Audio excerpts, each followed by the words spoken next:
Hello, everyone, and welcome along to this week's episode of Championship Phil with myself, Steve, joined as always by Phil. Kind of a strange weekend of action. There were other than the Southampton Norwich game, there wasn't a whole lot of goals around early on anyway in the matches. More goals in the second half is the way it is. But I suppose how did you find the weekend's action in general? A lot of second half goals. Yeah, a lot of second half goals. A lot of surprising results.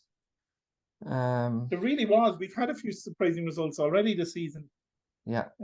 Again, one or two teams, as I said last time, are going to be when they're on that bad run of form. They need just to get that win. They do. Yeah. We'll talk about. They absolutely do. There's one or two teams that are sort of lingering on. If they're not careful, it'll be 4 games without a win. Yeah, absolutely. And we'll go into the results in a brief chat. We won't go into in-depth of all the games, but a few of the games that I kind of big talking points in that.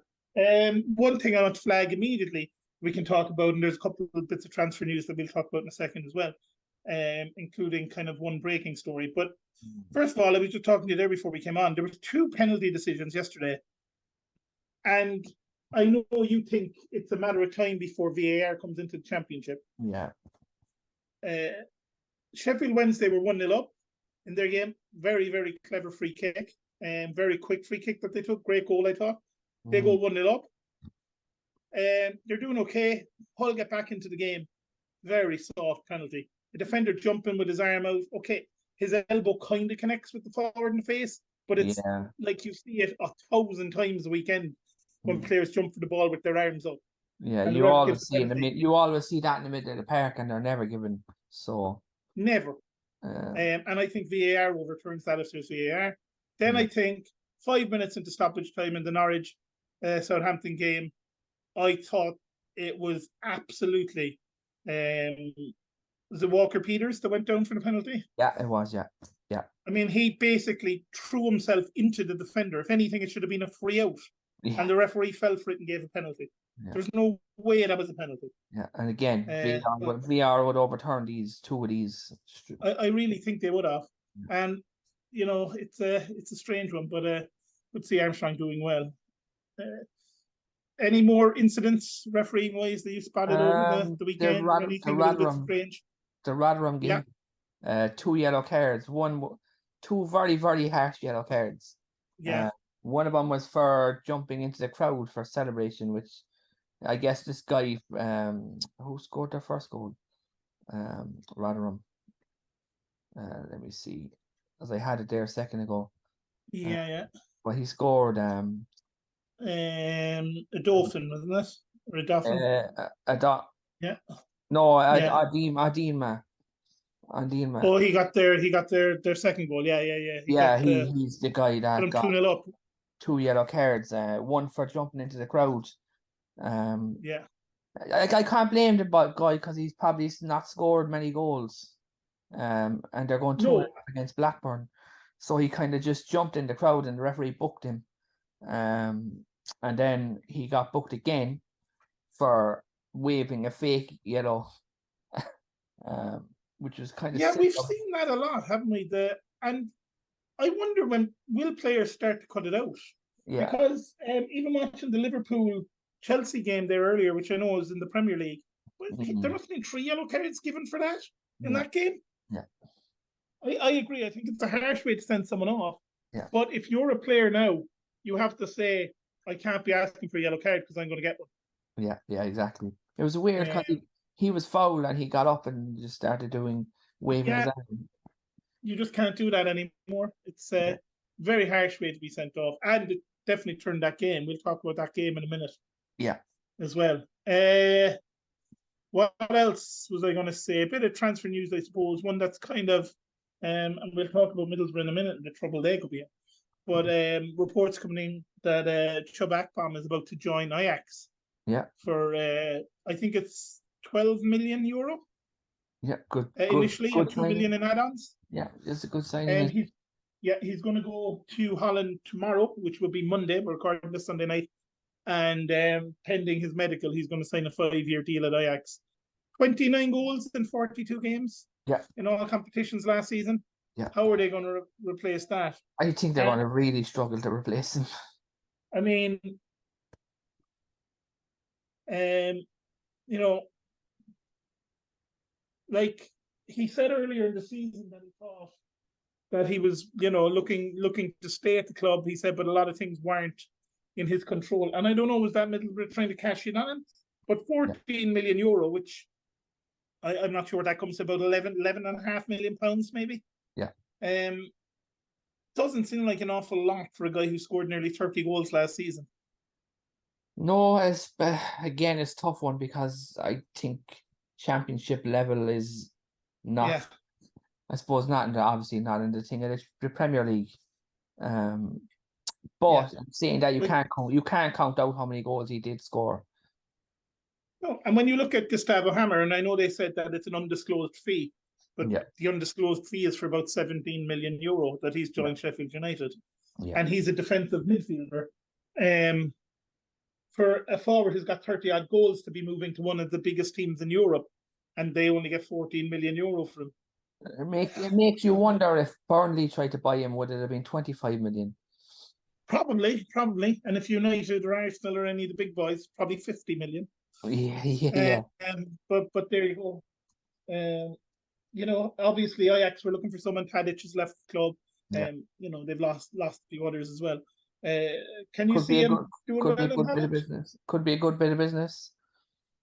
Yeah, going from Championship to the Champions League, it's a big step up for him because, I mean, this last season at Middlesbrough is essentially the only season he's had. 27 years old. Probably the only good season he's had in his career. Yeah. So it's a big gamble. It is a big gamble. So, it's going to hurt Middlesbrough anyway a big time because they really struggled in the first two games. Absolutely.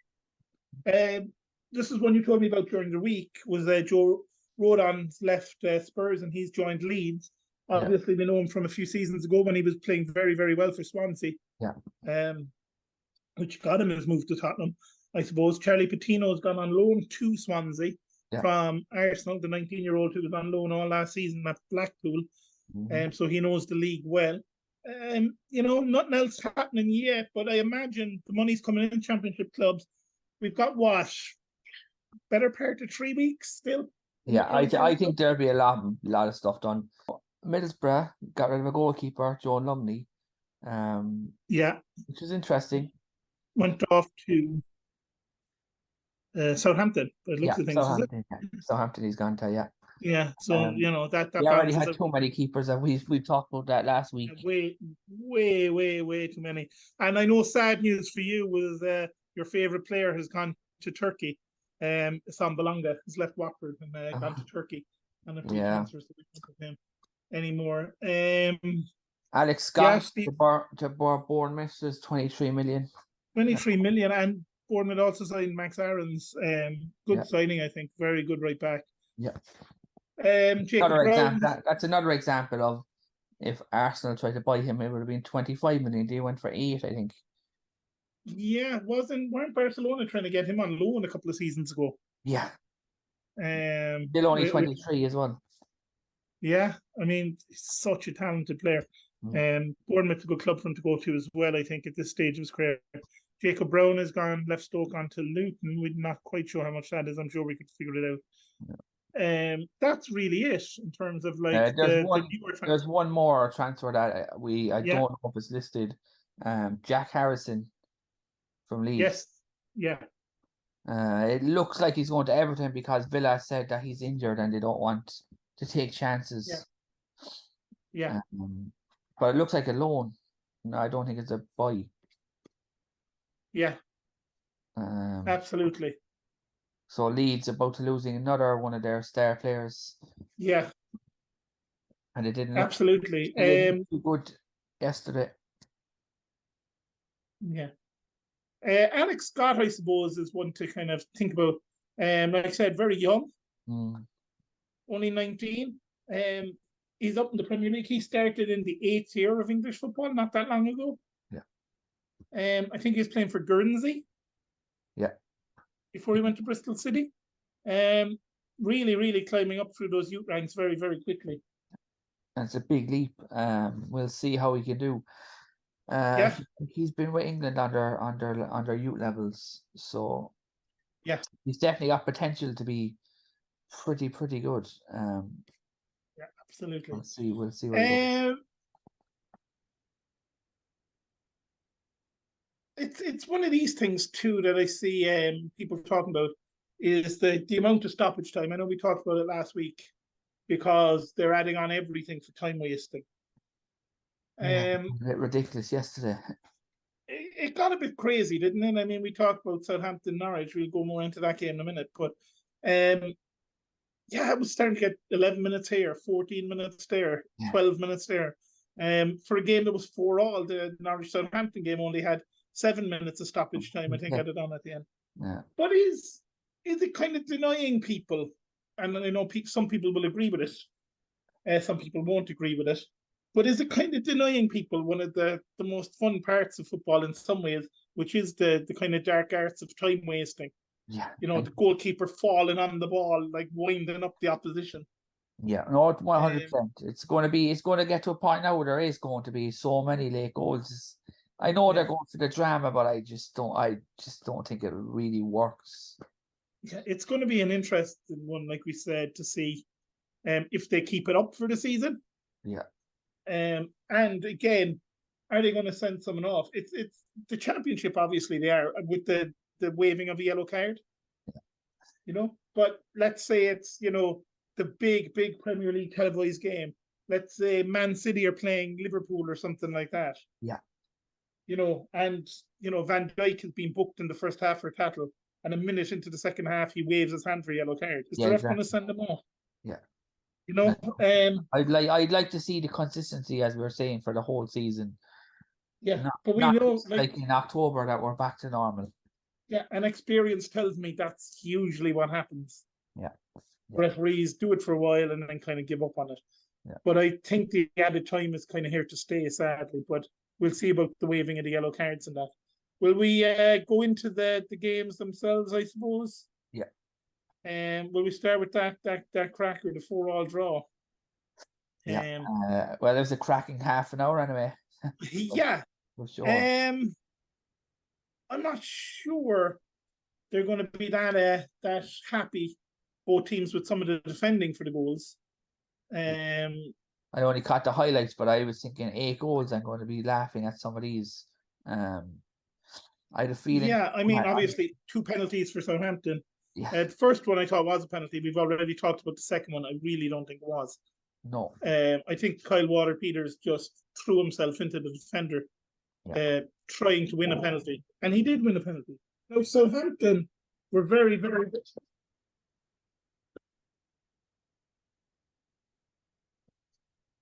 Southampton were very, very good in terms of the number of shots they had, 31 shots or something in the game.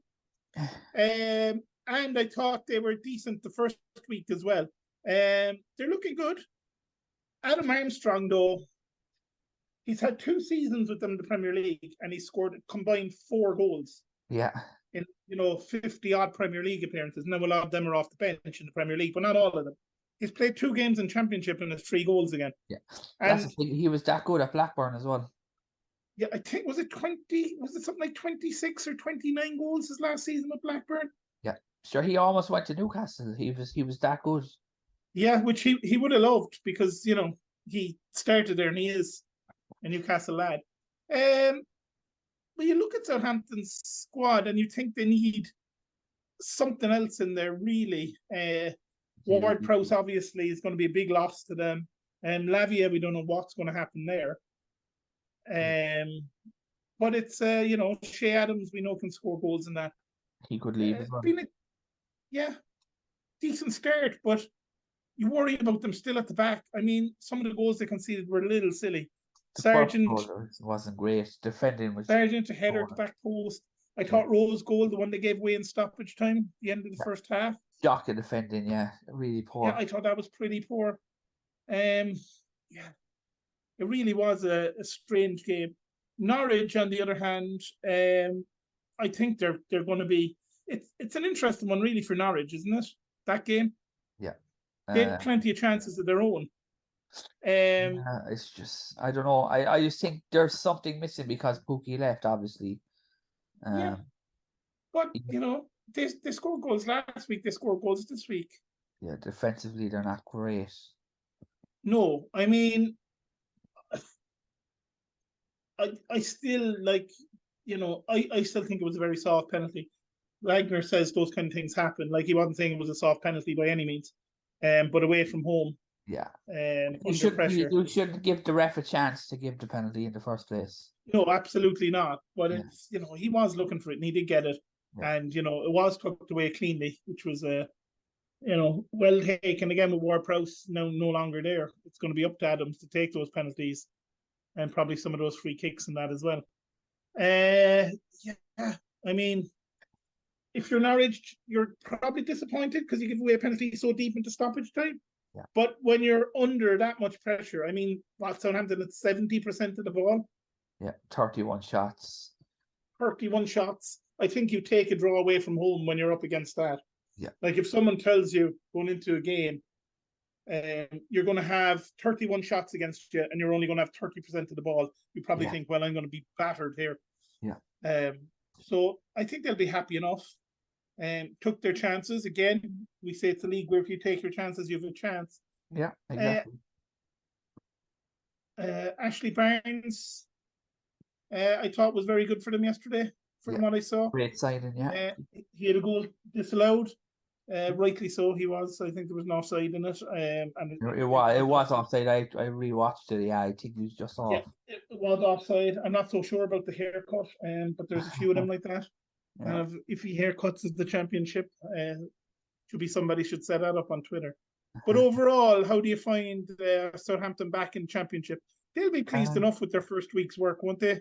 4 points from the opening 2 games. I think so, because again, it's about, I suppose, getting results, because last season they lost so many games. They were used to losing, so it's just about getting they used to winning. Yeah, absolutely. And that's tough. And when you look at Leeds and the start they've had, Southampton, I think, will be happy enough. We'll go into Leeds there now, actually. Yeah, do you want to talk about that Leeds game? Because they're not going to be happy. Again, they've lost all their good players. And with Harrison now, I know he was injured yesterday, and he's going to be probably going to Everton. It's just Leeds look devoid of creativity, and I think they're going to struggle after watching that game. Dan James just puts his head down and runs. He just, I don't know what it is. He was the same when he was with United. He just he's a great grafter and trier, but he just doesn't look up. Yeah, I get you. He's got to add that. He's still young enough to add that to his game, but I know what you mean. Quality from either team wasn't the best. No. And I suppose Tom Brady was the headline.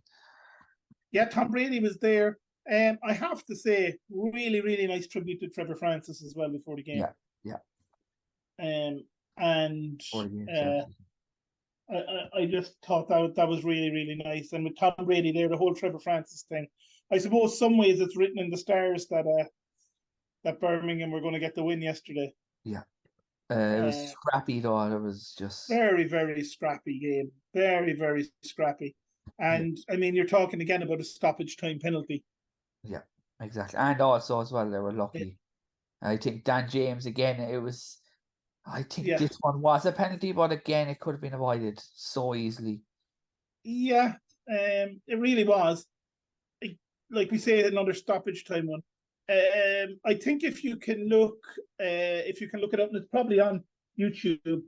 Someone that I know we've talked to before was a big Birmingham City fan, Jasper Carrott, is the one that gave the tribute to Trevor Francis before the game. If you can find it on YouTube, I'd advise people to go watch it. It was really, really nice. Quite sad, and it was very, very good. But Leeds though 1 point from 2 games. Yeah, I think they're going to get a reality check. I think when's the international break? Is it like 3 more games? I think it's 3. Something like that. I'll look it up. there. As I think if What Leeds lose, Leeds if need Leeds, players, though. was it? Leeds need players, really, don't Oh, they? big time. They're going to need 3-4 names at least. Yeah. I just don't know who they could actually bring in. It's very difficult to find anyone. And especially It is. It's going to be. it doesn't help with the Nanto situation either. Yeah.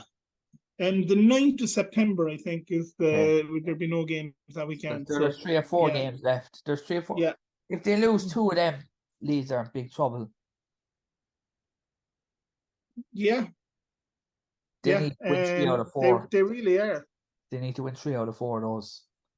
Yeah, I mean, I'm going to have a quick look ahead to some of the fixtures that they have coming up. Their next game is Friday Night Football, home to West Brom. Not going to be an easy game. Friday Night Football is never an easy game. Then they play Ipswich, and then they have an EFL away to Ipswich, and Ipswich flying it. Yeah. Runaway leaders of the Championship. And then Salford in the Cup, and then they play Sheffield Wednesday, and that's when the break comes then. And they're away to Millwall in the lunchtime kickoff when they come back from the international break. I actually think Leeds would only win one of those games. It's tough. I mean, West Brom Friday night, anything can happen. We know Friday Night Football, anything can happen.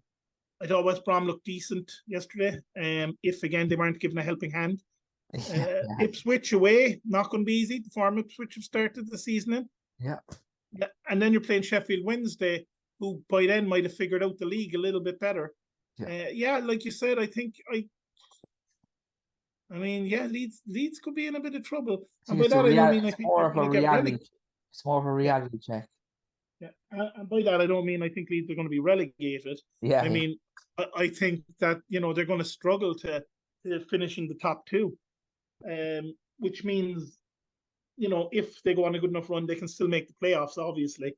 Yeah. But it's going to be very tough because there's good teams in this league. And like you said, they've loaned out a lot of their good players or sold them. Yeah. So it's not going to be easy. No. And the players they bring in won't be of quality because if they were, they'd be going to the Premier League. You know what I mean? Like, I don't want to sound harsh on Leeds, but like, no. If somebody had a chance to go to Luton or Leeds, they'd go to Luton. They would at the moment, yeah. And I think maybe they've got to try and bring in 1 or 2 loan players if that's the only way they can do it. Yeah, they definitely need a forward. They need something. One thing I will say is I do think they have a decent manager who will get it right if he's given the time, and I hope they don't pull the plug on him too soon. Obviously, if they keep going badly, that's going to happen by the international break. If they're still on 1 or 2 points come the international break, I think he is probably going to get the sack. Patrick Bamford should be scoring loads of goals in this league as well. You would think so, but again, we said he's got to get fit, like properly fit and stay fit. When's the last time he played? I'm going to look up the last time he played there now. The last time he played was January. Yeah, I mean, they've got to get him fit, and he's because a goal scorer makes the difference in this league. It really does, and we're going to see that I think with Armstrong because he can score in this division. We're going to see that with Southampton with Che Adams because he can score in this division. Yeah. No, that's assuming these players are still there come the end of the transfer window, and you never know. Yeah. What's still going to happen, and So who knows? But yeah, good result though for Birmingham. Like I said, if you can see that Jasper Carrott speech about Trevor Francis before the game yesterday, absolutely do. Very sad that Trevor Francis passed away. Obviously, the first £1 million English football, first £1 million player, and obviously had those 2 brilliant Champions League victories with Nottingham Forest, as well as the league title. So I suppose the other game we should talk about quickly is 2 teams we said were going to be coming into the game needing a victory after opening day losses. Yeah. 2 teams who were expected to do well. Coventry beating playoff finalists, who, as we said, usually end up going up. Yeah. And Middlesbrough, who I did warn Middlesbrough fans that I picked them to win the league, and that would probably lead to their relegation. And now with Akpom leaving and them firmly bottom of the table. Yeah. Do you know, I'd be worried because they had chances and there was one of the chances that you probably would have scored, or I probably would have. Probably. Well, maybe I wouldn't have, but Well, he you know, blew it over the stadium. yeah, yeah. I've That done kind of that, stuff but I'd be it's very worried about. yeah. Um, Again, they scored 84 goals last season, but Yeah. haven't scored yet this season. Yeah. And like we said, they said afterwards, Akpom picked up an injury in pre-season. We now know that that's not necessarily true. Yeah. He's going to be joining Ajax tomorrow. Well, he's going to have his medical tomorrow. But Coventry needed a victory after the opening day disappointment. Yeah. Oh, 100. Like both teams did, but like. Yeah. I mean, like we said, they lost the Gustavo Hammer, but then along comes, Matty Godden. And what a player he is for them. Yeah, he looked good yesterday. He scoring, obviously scoring 2. Yeah. Well, debatable. I think it could have been OG. The could have been OG, but I'd give it to him. Yeah. I know maybe he won't get it officially, but I think eventually he will. Yeah. But it was one of those where it was like, okay, Hammer's gone.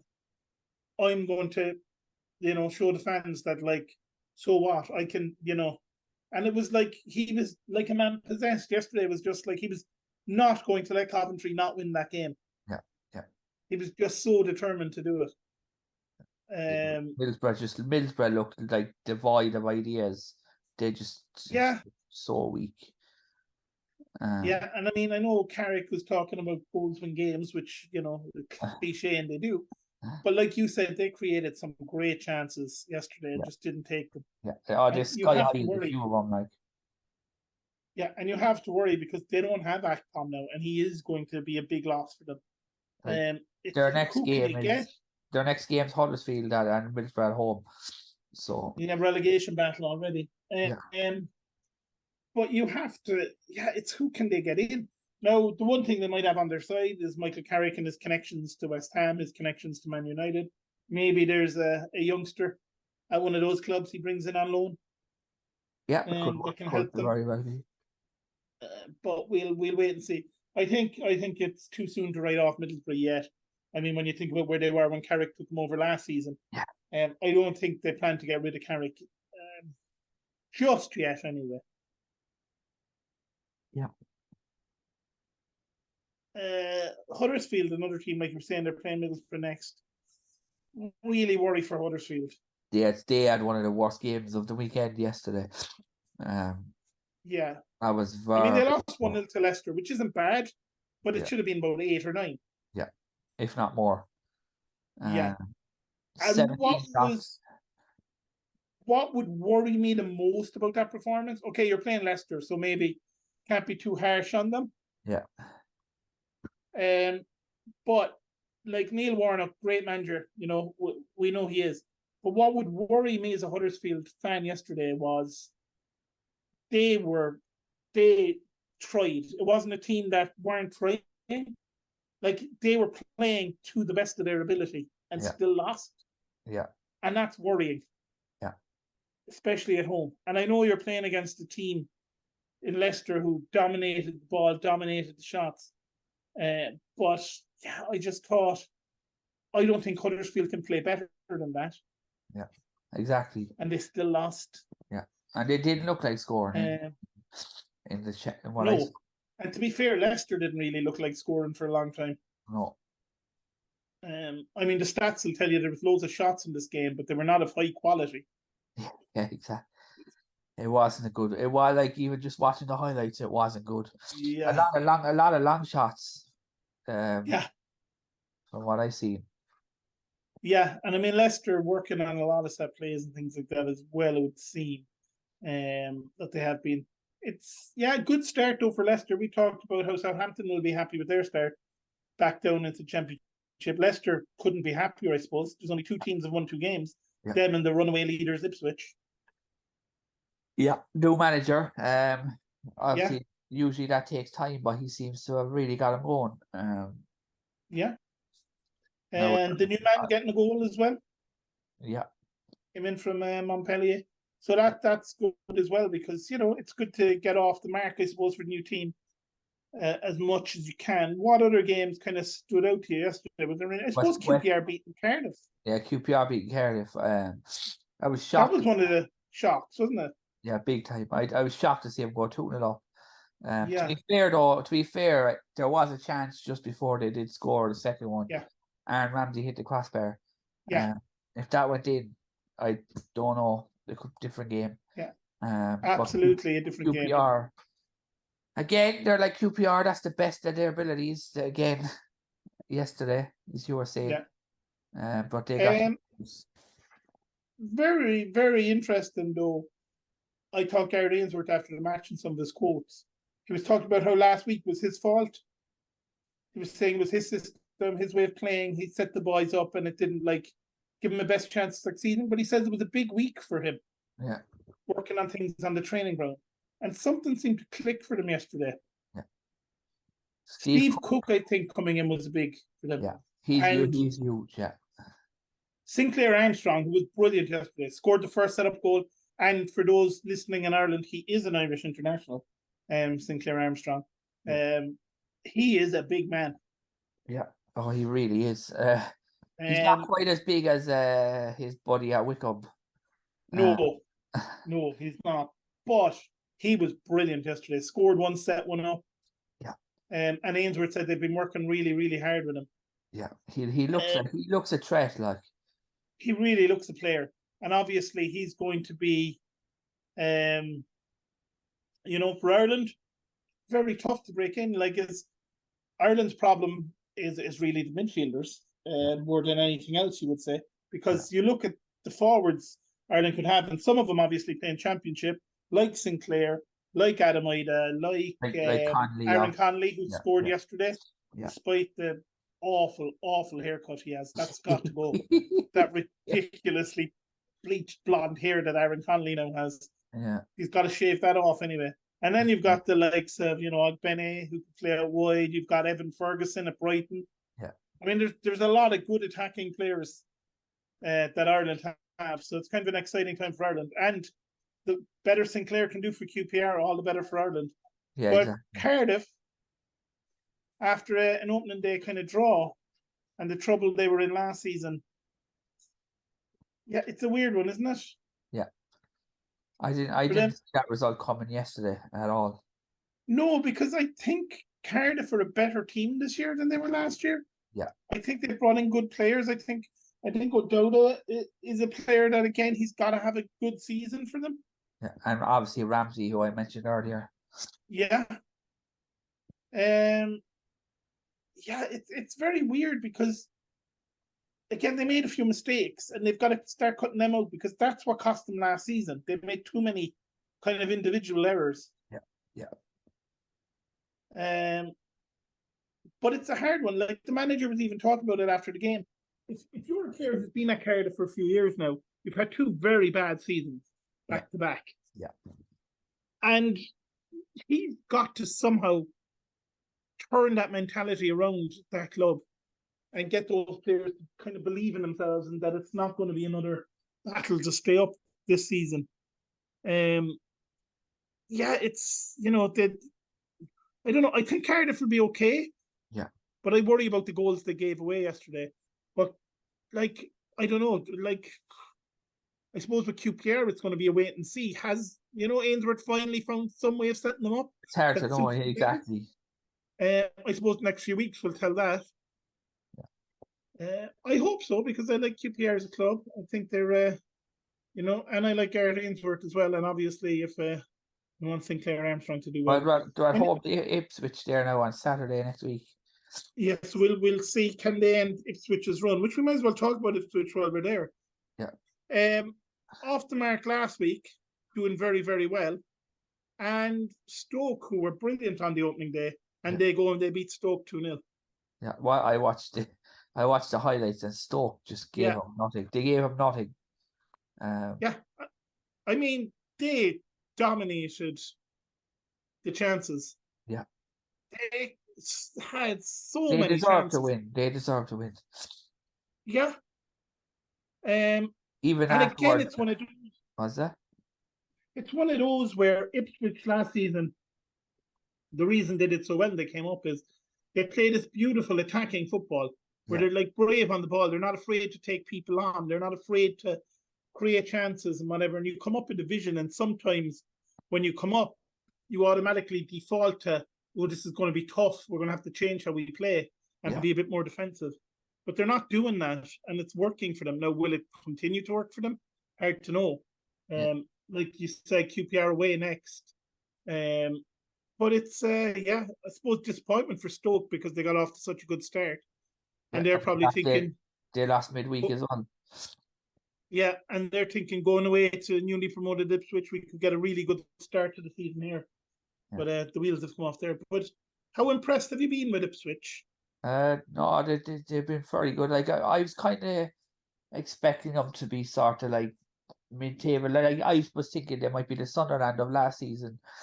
Yeah, it's very possible.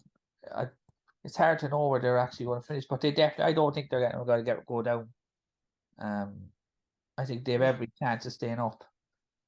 And bouncing, because like you said, they won in midweek as well in the Cup. Ipswich 3 wins in 8 days. Yeah. Good start to season. It just shows you how fast they could go turn, though. It can't turn because you can just as easily turn around and lose 3 games in 8 days, just as fast. Exactly. But it's a great start for Ipswich, and their fans must be absolutely delighted.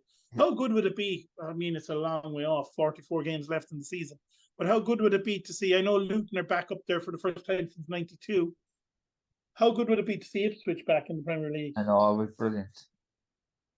It would really be really, really good. There's only 2 teams with 6 points, and that's Leicester and Ipswich. Yeah, and that for some reason seems to be the way it goes in the Championship. In the Premier League, after a few weeks, you might have, 7 or 8 teams that have 6 points. Yeah. In the Championship, it's very rare that teams win their opening 2 games. Yeah. It's just the way of the league. There's so many evenly matched sides in the league, and so many grounds that are hard to go to, I suppose. One of the reasons we love it. Any other games stand out for you this weekend? Hull Sheffield Wednesday, maybe, since we talked about the dodgy penalty earlier, and Darren Conley's equally dodgy haircut.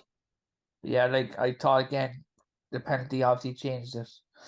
I think if that didn't go in there, it would have been a different game altogether. It would have been, but if you're a Sheffield Wednesday and you're a Sheffield Wednesday fan and you look at the goals they conceded, the second one. I like the second one. It was quite good. The great strike, that one. There's not much you could do about that. Yeah. The other ones, oof.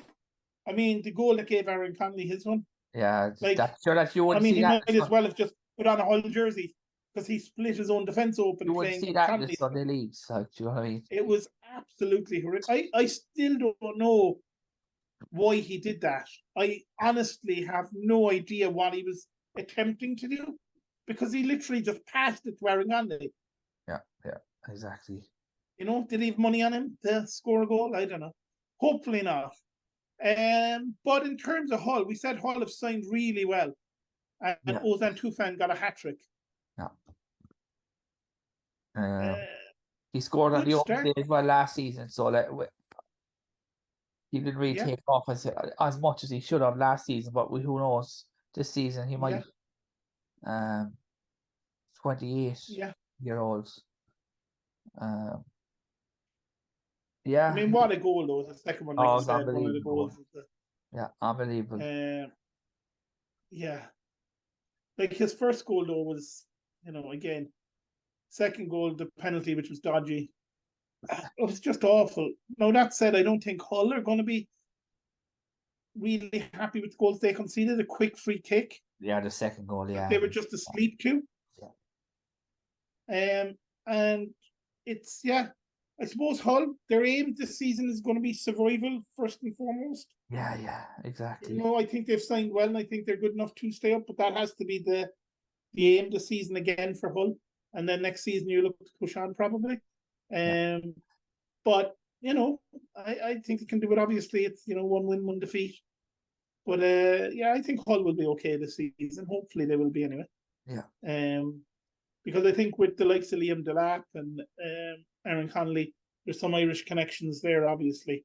As well. So, and we said big season for Aaron Conley. I know he started on the bench, came off and got that goal even though again it's one of those goals where like anybody would have scored it. Yeah, yeah, Really, tidy finish though, and big season for him. But that haircut has to go. I'm sorry, it's just ridiculous. I thought he was when I first saw it because of the way the camera angle was. I thought he had like a bandage wrapped around his head or something. yeah, And then they yeah, were close, and I was like, "Nope, that's his hair."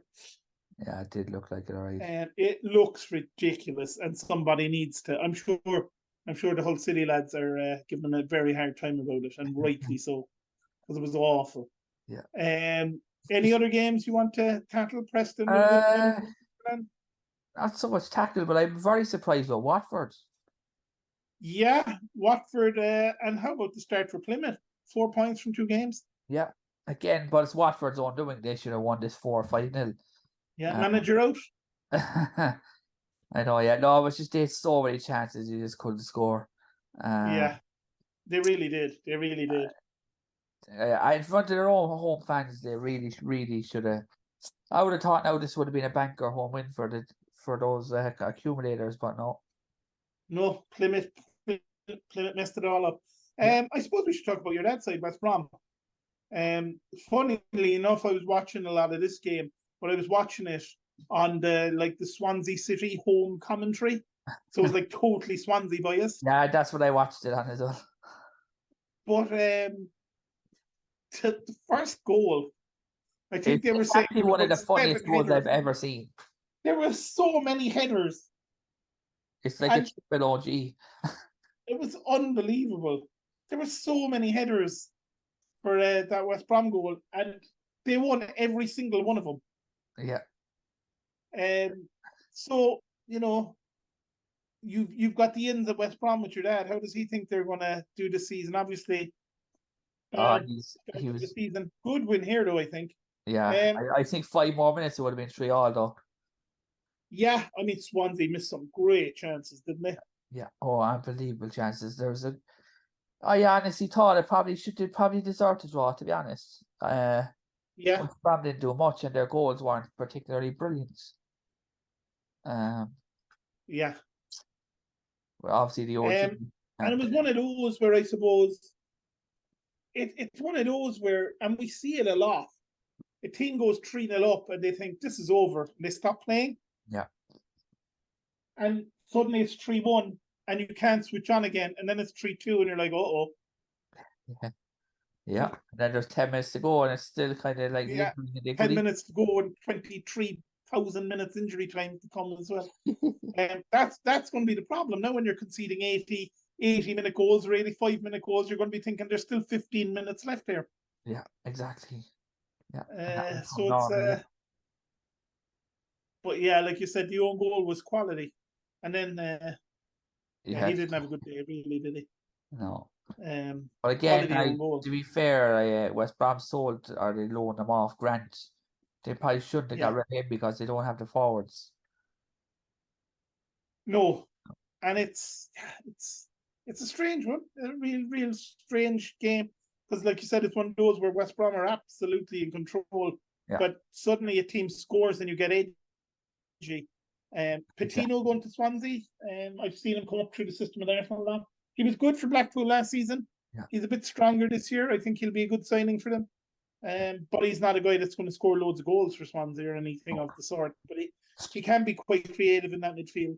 Yeah. So I think a decent signing for them to have on loan for the year. But Swansea need to start turning things around, because again, 1 point from their own 2 games, and it's again, it's not a great start. And we know the Championship teams don't always have great starts, and you can go on a run and you can climb the table very quickly. And, team that are top now, like Ipswich, could be the bottom by the time 10 games are gone, the way this league goes.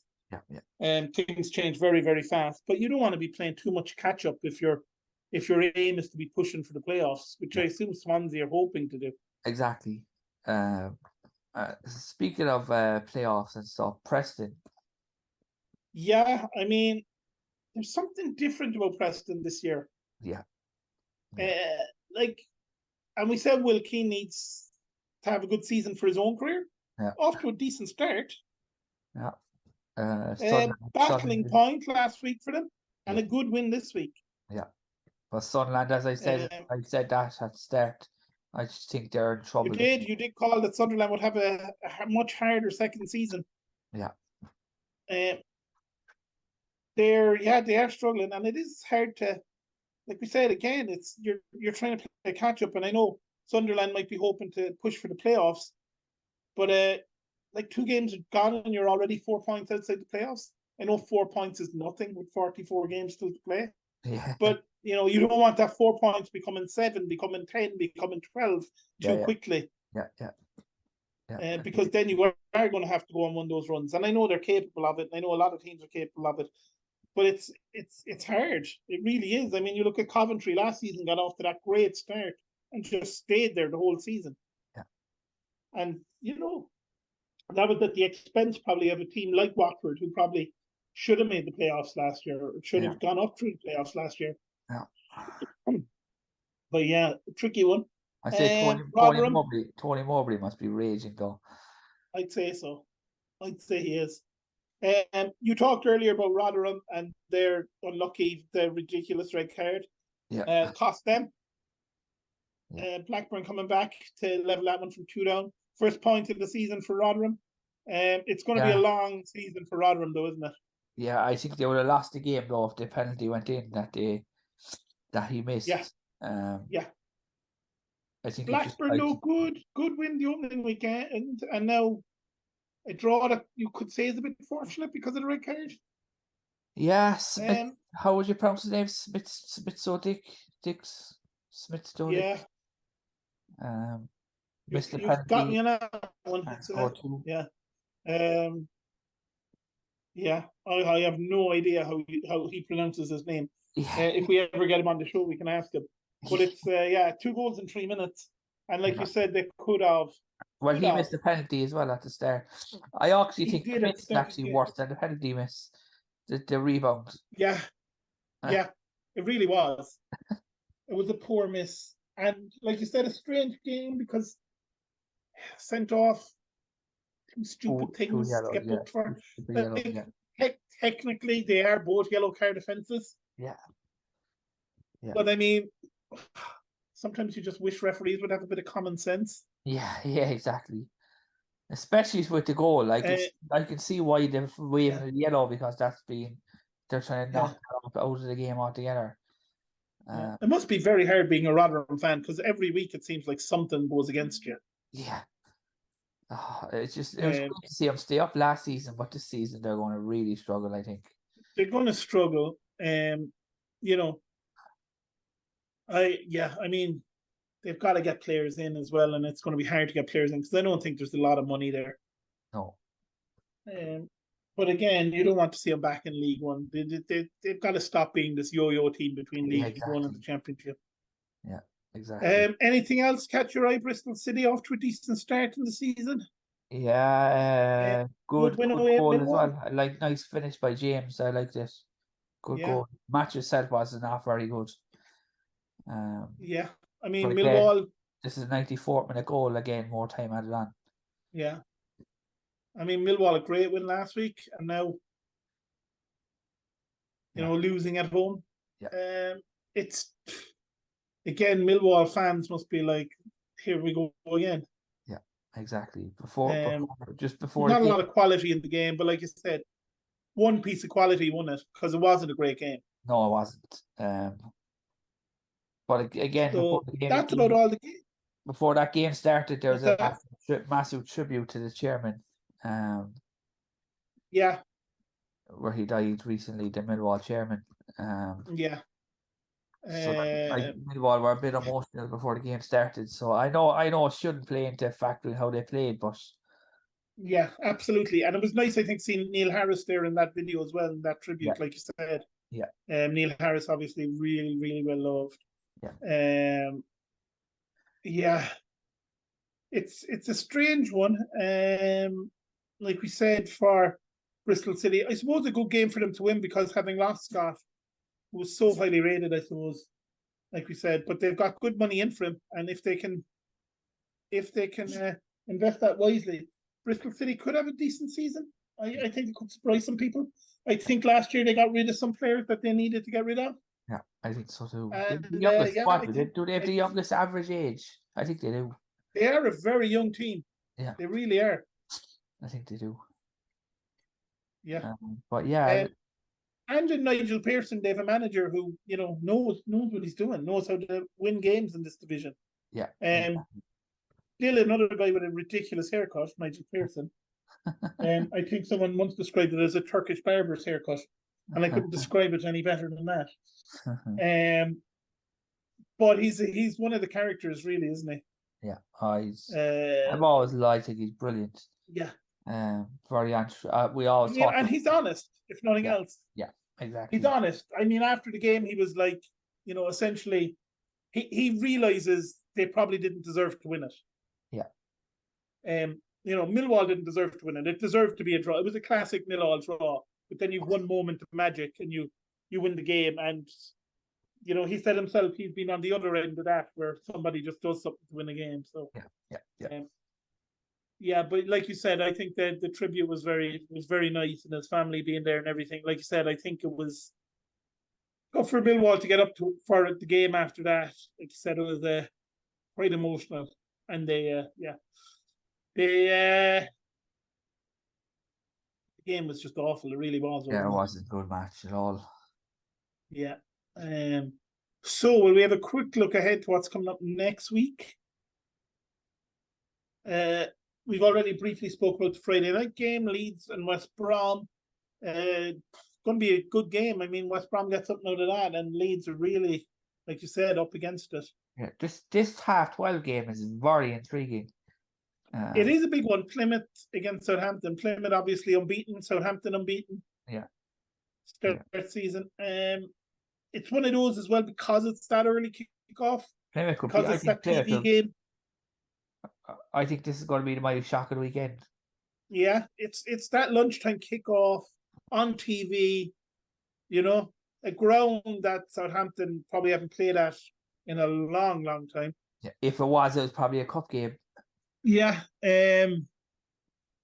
Yeah. So yeah, I agree. It's not going to be easy for them, but I mean, they were just. I mean, I know they were very lucky to get a draw with Norwich, but they battered them. Yeah. And Adam Armstrong is just so good. But I think Plymouth are going to be tough to beat. I really do. And like you, I think it could be a surprise there. Not saying Plymouth will win it, but I think Southampton won't have it all their own way there. Yeah. Which probably means banker 12-0 win for Southampton. Yeah, exactly. Blackburn Rovers, who at home should be good, Hull City. That has the makings of a high scoring game, which probably means banker 0-0. Yeah, exactly. Bristol City at home should have enough, I suppose, for Birmingham, but you never know. Yeah. You just never know. Leicester Cardiff will be an interesting one, I think. It'll be interesting to see how Leicester do at home against Cardiff. Middlesbrough against Huddersfield. That should be Middlesbrough's first win of the season. But it is Neil Warnock, and you just never know. Yeah. How do you see that one, Middlesbrough Huddersfield? Because I mean, on paper, it should be a home win. A draw. Yeah. Neil Warnock always does something that you just don't expect, doesn't it? He just seems to get results where you don't expect him to get one. We've talked about QPR already against Ipswich. That's going to be a real test, I think, for Ipswich. This will let us know if Ipswich are the real deal this season or not, I think. Yeah. Because it's QPR on the back of a good win at home. Ipswich and QPR, I think is going to be a good one. Sheffield Wednesday against Preston North End again. I think that's going to be a game that's going to show us our Preston for real this season. Yeah. Sheffield Wednesday, though, got to worry if I'm their fans the way they defended. Yeah. Against Hull, that's got to be sorted out. Stoke Watford already kind of a big game early in the season because neither of them, Stoke had a good opening day win and then not a good result. Watford, like you said, that 0-0 at home after another really impressive opening day win. Both sides will be looking to get back on track. Yeah. That could be a great game. It could easily be. That's a tough one to call. Could be a draw and 0-0 again. Yeah. Yeah, it's a tough one to call, that one. Sunderland, Rotherham. again, two And teams that aren't if Sunderland don't win, they're particularly. in big trouble. Yeah, I'd agree. Two teams that are, struggling. Yeah. Early season, Swansea against Coventry. Yeah, I mean, it's a long way always travel to Swansea, I suppose. Yeah. But again, it's one of those where Swansea need something really, but Coventry Yeah. also need to, they've got a good win at the weekend against Middlesbrough. They've got to back that up now again. But going away to Swansea isn't what you really want, is it? No, not at all. Then we got one game on Sunday, which is again lunchtime kickoff. Norwich home to Millwall. An interesting one again. I mean, Millwall aren't going to give away a lot of goals. Norwich should win, but yeah, you just don't know. Millwall are so stingy at the back. Yeah. But then the flip side of that is Millwall don't look like they're going to score bags of goals this season either. Exactly. So we'll wait and see. But yeah. Good stuff. That's about it, really. There's not much more news joining us at the minute, I don't think. Is there anything? I'm just double checking there, but I don't see much. Not a whole lot coming in. So we're looking forward to that game. Friday night, I suppose, between Leeds and West Brom. Like we said, Akpom should join Ajax tomorrow. We'll wait and see how that goes. We can hopefully have a few new players next weekend as well at a few clubs. Rather than losing the talent out of the Championship, which has kind of happened the last few days.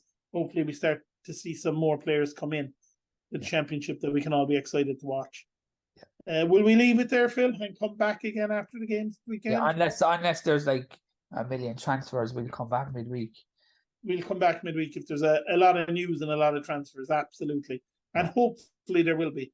Neymar is looking for a new club, and so is Mbappe. So you never know. Neymar to Plymouth and Mbappe to Hull.